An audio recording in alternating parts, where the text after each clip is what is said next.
BNP মহাসচিবের সঙ্গে মার্কিন charge the অ্যাফেয়ার্সের বৈঠক, চলমান রাজনৈতিক পরিস্থিতি ও নির্বাচন নিয়ে আলোচনা। মেয়েদের ফুটবল ম্যাচে বাধায় সরকারের নিন্দা, জয়পুরহাট দিনাজপুরে ফের ম্যাচ আয়োজনের নির্দেশ। এস আলমের বিরুদ্ধে $1 বিলিয়ন পাচারের অভিযোগ, ইসলামী ব্যাংকের 25 কর্মকর্তাকে দুদকে তলব। দেশের 18.7% বেশি মানুষ দারিদ্র্য সীমার নিচে, সবচেয়ে দরিদ্র উপজেলা মাদারীপুরের ডাসার। যুক্তরাষ্ট্রের ওয়াশিংটনে মাঝ আকাশে উড়োজাহাজ হেলিকপ্টার সংঘর্ষ, 19 জনের মরদেহ উদ্ধার। আমন্ত্রণ টিভিএস নিউজ অব দ্য ডেতে, সঙ্গে আছি আমি রুকাইয়া জহির। এতক্ষণ দেখছিলেন শিরোনাম, এবার বিস্তারিত। বিএনপি মহাসচিব মির্জা ফখরুল ইসলাম আলমগীরের সঙ্গে ঢাকায় নিযুক্ত মার্কিন যুক্তরাষ্ট্রের charge d' affaires Tracey Ann Jacobson বৈঠক করেছেন। 30 জানুয়ারি সকালে মির্জা ফখরুলের গুলশানের বাসভবনে এই বৈঠক অনুষ্ঠিত হয়। এ সময় মির্জা ফখরুলের সঙ্গে ছিলেন বিএনপির স্থায়ী কমিটির সদস্য আমির খসরু মাহমুদ চৌধুরী ও সাংগঠনিক সম্পাদক শামা ওবায়েদ।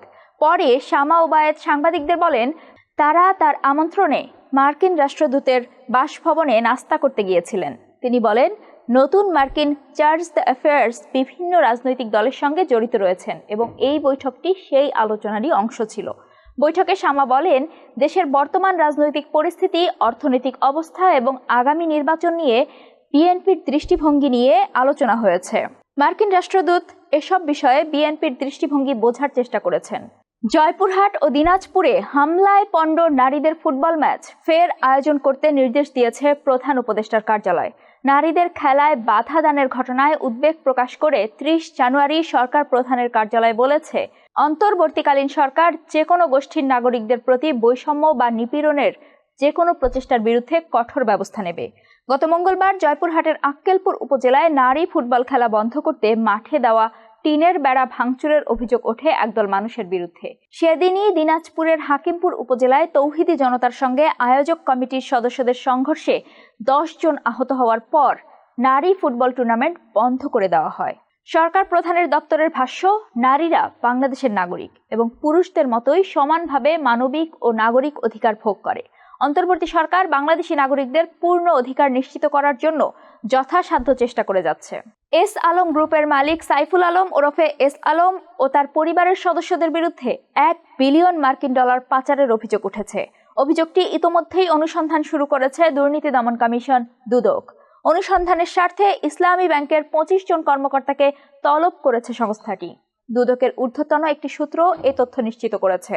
দুদক সূত্র জানায়, ইসলামী ব্যাংক থেকে আত্মসাৎ করা $1 billion Singapore, British virgin island এবং সাইপ্রাস সহ বিভিন্ন দেশে পাচার করেছেন সাইফুল আলম ও তার পরিবারের সদস্যরা।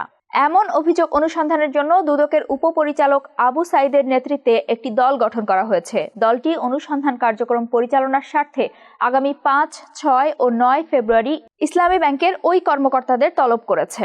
দেশের 18.7% মানুষ দারিদ্র্য সীমার নিচে বসবাস করছেন বলে জানিয়েছে বাংলাদেশ পরিসংখ্যান ব্যুরো বিবিএস। 30 জানুয়ারি বিবিএস প্রকাশিত বাংলাদেশের দারিদ্র্য মানচিত্র 2022-এ এই তথ্য উঠে এসেছে। এতে বলা হচ্ছে, মাদারীপুর জেলায় দেশের সবচেয়ে বেশি অর্থাৎ 54.4% মানুষ দারিদ্র্য সীমার নিচে বসবাস করেন। নোয়াখালীতে এই হার সবচেয়ে কম। এই জেলায় মাত্র 6.1% মানুষ দারিদ্র্য সীমার নিচে বসবাস করেন।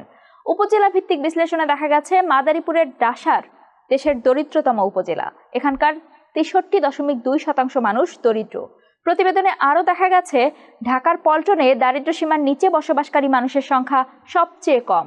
এই এলাকার মাত্র 1% জনগোষ্ঠী দারিদ্র্য সীমার নিচে বাস করেন। অন্যদিকে কামরাঙ্গীর চরে দারিদ্র্য সীমার নিচে বসবাস করেন 19.1% মানুষ।